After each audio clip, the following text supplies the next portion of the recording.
Recevez nos salutations fraternelles. Nous venons encore vous exhorter dans la parole. Et notre texte sera tiré dans Philippiens, chapitre 2, verset 13. Il est écrit: car c'est Dieu qui produit en vous le vouloir et le faire selon son bon plaisir.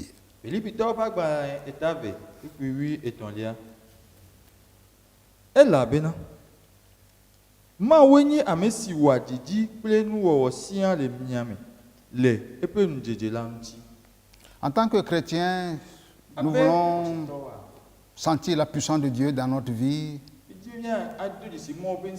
Nous voulons démontrer la puissance de Dieu dans nos vies. Et des fois, il nous arrive de croire qu'il faut avoir un certain nombre d'expériences pour faire certaines choses. Et surtout en écoutant certains hommes de Dieu donner leur propre témoignage.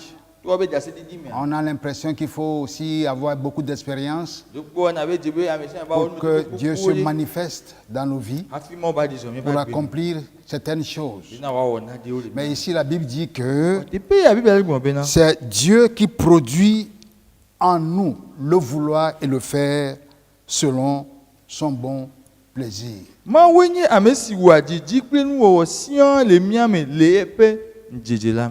Dieu agit en nous.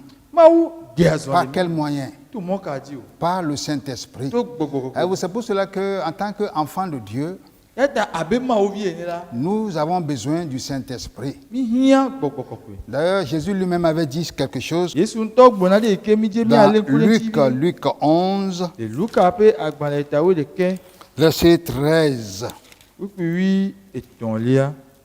Alors, il disait ceci: si donc méchants comme vous l'êtes, vous savez donner de bonnes choses à vos enfants, à combien plus forte raison le Père Céleste donnera-t-il le Saint-Esprit à ceux qui le lui demandent?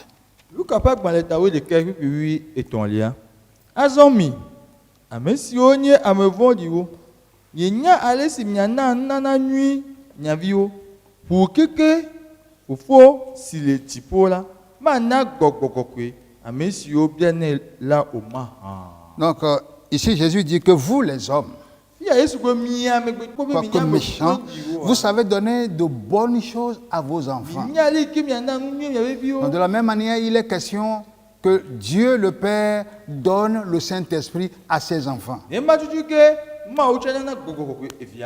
Mais aux enfants qui demandent. Donc, le Saint-Esprit, c'est pour les enfants de Dieu. Mais il faut qu'on ait soif. Il faut qu'on demande à Dieu. Et c'est par le Saint-Esprit que Dieu maintenant peut agir en nous librement pour accomplir ses propres desseins.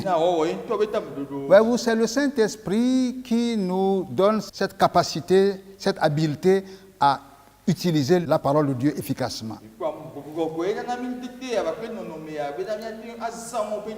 que la parole de Dieu, c'est l'épée de l'Esprit. Et c'est quand le Saint-Esprit agit en nous que nous pouvons utiliser efficacement la parole de Dieu qui produit son effet. Voyez-vous, c'est pour cela que Jésus a dit, vous recevez une puissance. Autre traduction, une capacité. Quand le Saint-Esprit viendra sur vous, et alors vous serez mes témoins. Le Saint-Esprit vous rendra capable. Même le nom de Jésus-Christ. Voyez-vous, la Bible dit que toute la puissance de Dieu se trouve dans le nom de Jésus-Christ. Tout ce que Jésus est, tout ce que Jésus a jamais fait, se trouve dans son nom. Et le trône de Dieu est derrière le nom de Jésus-Christ. Et la Bible dit que Dieu a souverainement élevé Jésus-Christ et lui a donné le nom au-dessus de tout nom, afin que dans le nom de Jésus-Christ, tout genou fléchisse dans les cieux, sur la terre et sous la terre, et que toute langue confesse que Jésus est Seigneur. Toute langue, tout genou fléchit devant Jésus-Christ Seigneur. Mais c'est quand le Saint-Esprit est en nous et nous guide que nous pouvons utiliser efficacement le nom de Jésus-Christ pour avoir de l'impact. Parce que c'est Dieu qui produit en nous le vouloir et le faire. C'est Dieu qui met à notre disposition le nom de Jésus-Christ pour que nous puissions l'utiliser. Mais sans le Saint-Esprit, ce sera en vain. Considérons 3 déclarations de Jésus-Christ. Ces déclarations qui vont nous aider. Lisons Jean chapitre 14. Jean chapitre 14, on va lire les versets 12 et 13. Jésus dit, en vérité, je vous le dis.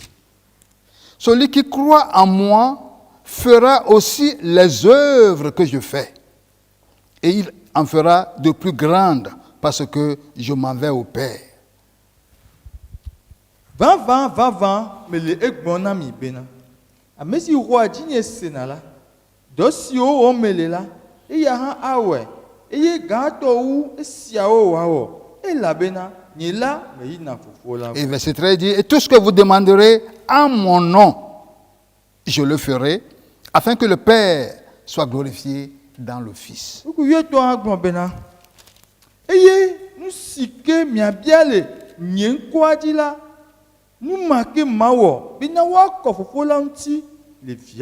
Jésus dit en vérité, je vous le dis. Et vous, cette parole ne va jamais retourner à Dieu sans effet. Il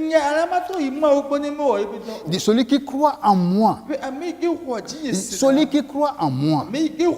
fera aussi les œuvres que je fais.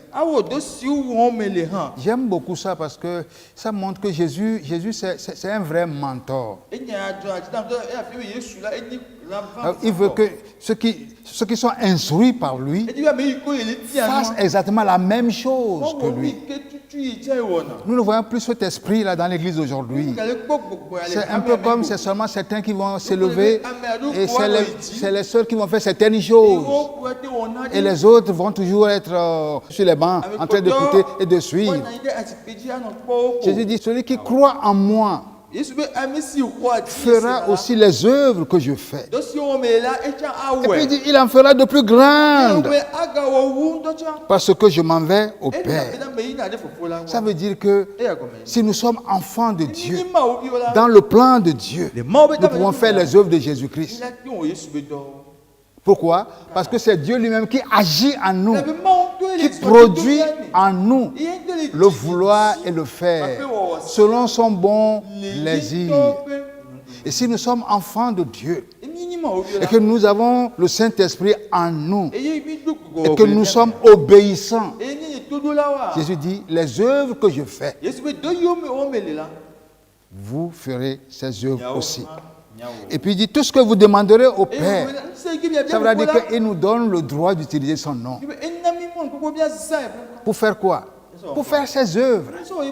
Et vous, c'est les filles de Séva, un sacrificateur dans la Bible. Ils ont vu Paul qui faisait des miracles dans le nom de Jésus, qui chassait les démons dans le nom de Jésus-Christ. Et ayant vu ça, ils ont pris quelqu'un qui est bien rempli de démons. Et ils ont encore commis l'erreur de l'enfermer dans une pièce. Et ils ont commencé par dire, dans le nom de Jésus que Paul prêche. Le démon dit, hey, je connais Jésus-Christ, je connais Paul. Et vous, qui êtes-vous? Si nous sommes en Christ, le Saint-Esprit en nous, il faut savoir que les démons nous connaissent. Et quand nous sommes en Christ, et nous savons que celui qui est en nous est plus grand, nous pouvons résister au diable dans le nom de Jésus-Christ, et c'est lui qui fuira. Deuxième déclaration que Jésus a faite, il dit, celui qui croit en moi des fleuves d'eau vive couleront de son sein. D'abord, il a dit, celui qui croit en moi fera aussi les œuvres que je fais. Deuxième chose, il a dit, celui qui croit en moi, des fleuves d'eau vive couleront de son sein. Et il parlait du Saint-Esprit qu'allait recevoir ceux qui croiraient en lui. Et si nous sommes en Christ, nous devons avoir soif du Saint-Esprit, de la présence du Saint-Esprit. Si nous voulons être de véritables témoins de Jésus-Christ dans ce monde de ténèbres, nous avons besoin du Saint-Esprit. Troisième déclaration que Jésus a faite, il a dit, voici les signes qui accompagneront ceux qui auront cru. Voici les signes qui accompagneront ceux qui auront cru. Il n'a pas ciblé une catégorie de personnes. Il n'a pas ciblé une catégorie de personnes qu'on appelle des gens puissamment un.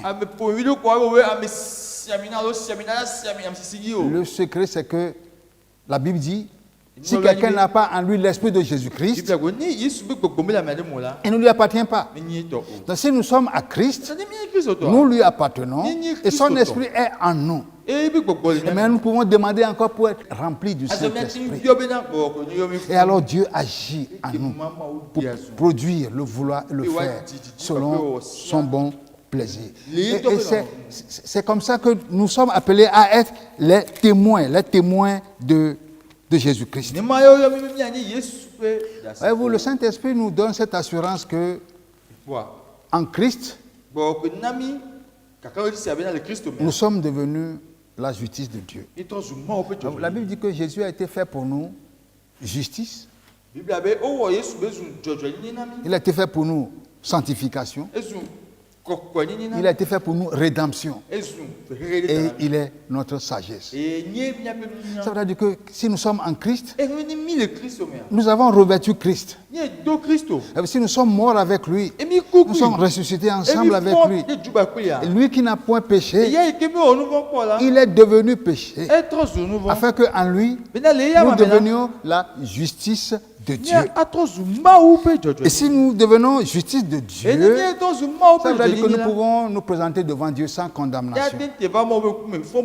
Si nous avons cette assurance que Jésus a déjà tout accompli et qu'en lui nous sommes devenus la justice de Dieu, nous pouvons donc nous approcher de Dieu sans condamnation. Et la Bible dit que si notre cœur ne nous condamne pas, donc nous avons de l'assurance avec lui. Mais si notre cœur nous condamne, ça veut dire que nous ne pouvons pas résister au diable. Nous ne pouvons même pas affronter le diable. Et il ne va même pas fuir devant nous. C'est nous qui allons fuir. Et nous allons dire, mais où sont les miracles? Mais alors que Dieu, lui, n'a pas changé. Dieu n'a pas changé. Il a dit, approchez-vous de moi. Et vous, si Dieu veut agir en nous, c'est pour que nous puissions apprendre à nous approcher de lui. Approchez-vous de lui. Et il s'approchera de vous. Et la Bible dit que si Dieu agit en nous, ce n'est pas son esprit, ce n'est pas sa parole. Maintenant, le défi qui nous est lancé, c'est si tu peux croire. Si tu peux croire, tout est possible à celui qui croit. Si tu peux croire. 1 Jean chapitre 4, verset 4. Vous petits enfants, vous êtes de Dieu et vous les avez vaincus parce que celui qui est en vous est plus grand que celui qui est dans le monde.